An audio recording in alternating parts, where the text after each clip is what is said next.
I know you can't see my face today, but today it's all about our feet. So I'm going to start off very quickly. We all suffer from really uncomfortable feet at one point. Some of you might have plantar fasciitis, neuromas. We're going to do myofascial release on the feet. I'm going to cover the entire foot during this session. So start off with the tennis ball in the arch of the foot. Now notice, I'm not behind the foot. I see this a lot where people are rolling their feet like this. You want to be even, and you're going to roll the inside, middle. I know it's a weird angle, everybody. I know it's a weird angle, but I wanted you to see my feet. So inside, middle, and outside of the foot. And we're going with fiber on the bottom of the foot. Then you're going to go cross fiber. Start behind the big toe, go to the arch of the foot, and then closer to the heel. So especially if you have bigger feet, I have really small feet, you want to do the entire distance. Now, then you're going to start to compress on the tennis ball. Realize if you've got new tennis balls or if you're new at myofascial release, this is going to be uncomfortable. So I only want you to work until you feel just a little bit of pressure or just a little bit of discomfort, just a little bit. Now, if you feel like you can go deeper, you're going to screw that tennis ball into the ground, and that is going to open up the fascia. You know, reflexology is 5,000 years old, and there's a lot of science behind the connection of feet and body, and it's a tell. If there's a lot of places in my body that are tender, my feet usually are tender as well. So the screw into the ground. Then you're going to take the ball out to the side in the widest position possible, and you're going to pulse. Big toe, heel. I know my legs look really funky in this position, but you're going to get a great view of what I'm doing. So big toe, the big toe and the toes are pointing forward. You're compressing the ankle. Notice my ankle press, and then heel. And now we're doing the entire fascia of the foot and the muscles of the foot. So that's a great way to approach that.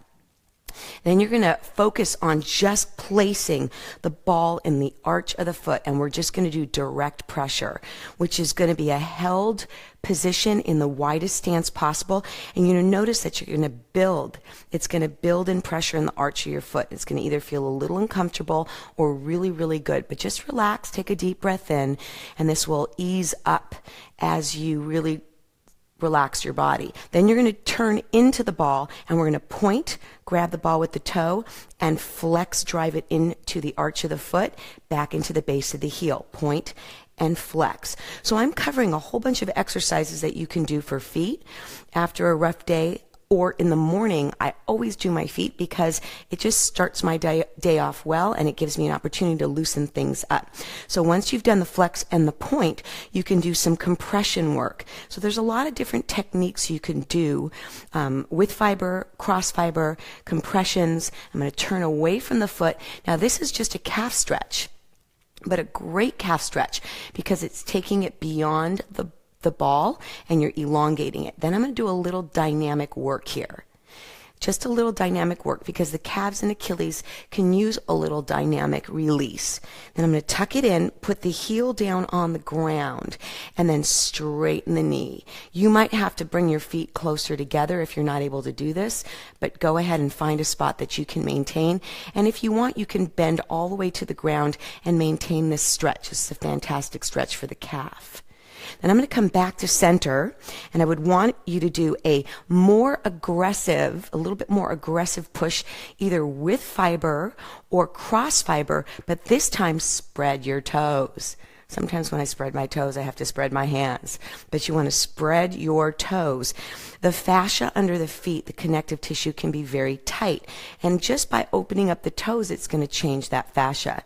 Now, myofascial release is a made-up word. It means muscle and connective tissue, fascia, but very, very effective to reduce inflammation and increase circulation. Then I'm going to put my foot down. My toes are completely even, and we're going to pronate and supinate the foot. Now, why do I do that? I'm going to check for ankle mobility. I'm going to also stretch the side of the ankle, and this way you're going to be much more mobile in the foot. I'm going to come on down, and you might take a peek at me, and then we're going to roll each toe and the top of the arch of the foot. Hi guys. Because this can be a great way to check whether or not you've got anything going on with your feet.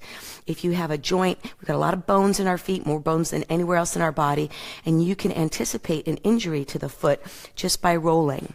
And the last one I'm going to do today, I'm going to kind of scooch under here, is from the ankle bone to the heel bone to the big toe. You're going to do a massage technique, and I'm just rolling the ball into the big toe from this position and then across the foot. This is going to feel fantastic, especially if you have tired feet or wore high heels for a night or had Chinese food or salty food and you want to reduce some of that inflammation. I've got a couple more seconds here. I only did one foot, so if you've been following along, you got to do the other side. Hopefully these techniques will help you. It's my quick foot fix for this morning, for Friday. Have a great day, and I will see you on Monday. Bye, guys.